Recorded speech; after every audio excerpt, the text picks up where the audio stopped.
హరి ఓం తత్సత్ జయ గురుదేవ్. ఓం శ్రీకృష్ణాయ నమ. శ్రీ గీతాదేవతాయ నమ.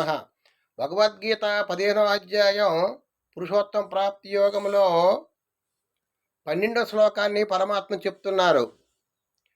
యదాదిత్యగతం తేజో జగద్భాసయతేఖిలం యచ్చంద్రమసి యచ్చాగ్నౌ తత్తేజో విద్యమామకం.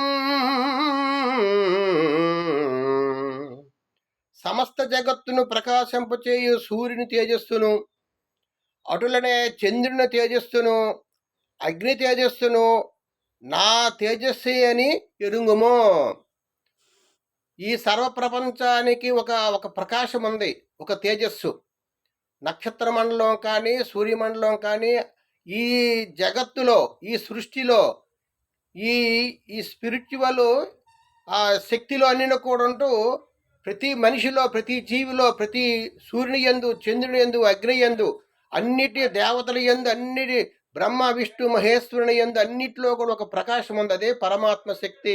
అది నాదే అని చెప్తున్నారు అతను.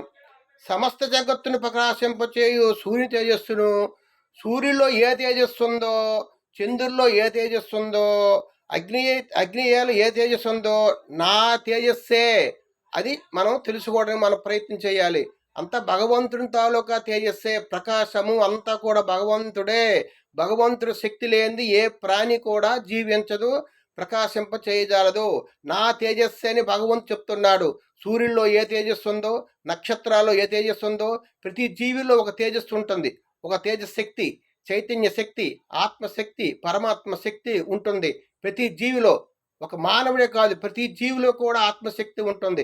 అది భగవంతుని శక్తి వల్లే ఈ సమస్త జీవరాశులు కూడా ప్రకాశింపజేస్తున్నాయి.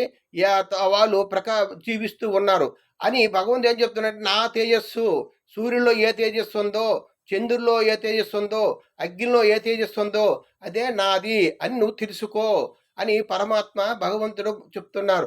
కాబట్టి ఏ జీవిని చూసినా సరే, ఏ ప్రాణిని చూసినా సరే, ఈ సమస్త జగత్తులో ఏ వస్తువును చూసినా సరే ఇందులో భగవంత స్వరూపం ఉంది. భగవంతుడు ఉన్నాడు.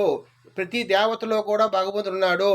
ప్రతి జీవిలో ఉన్నాడు, ప్రతి మనిషిలో ఉన్నాడు, ప్రతి వస్తువులో ఉన్నాడు.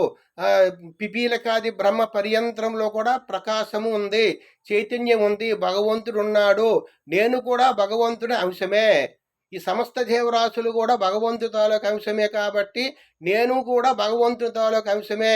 నాలో ఏదైతే ఏ శక్తి ఉందో అందరిలో కూడా ఏ శక్తి ఉంది, నాలో ఏదైతే ఆత్మ ఉందో అందరిలో కూడా ఆత్మ ఉందని మనం తెలుసుకోవడానికి మనం ప్రయత్నం చేయాలి. హరి ఓం తత్సత్.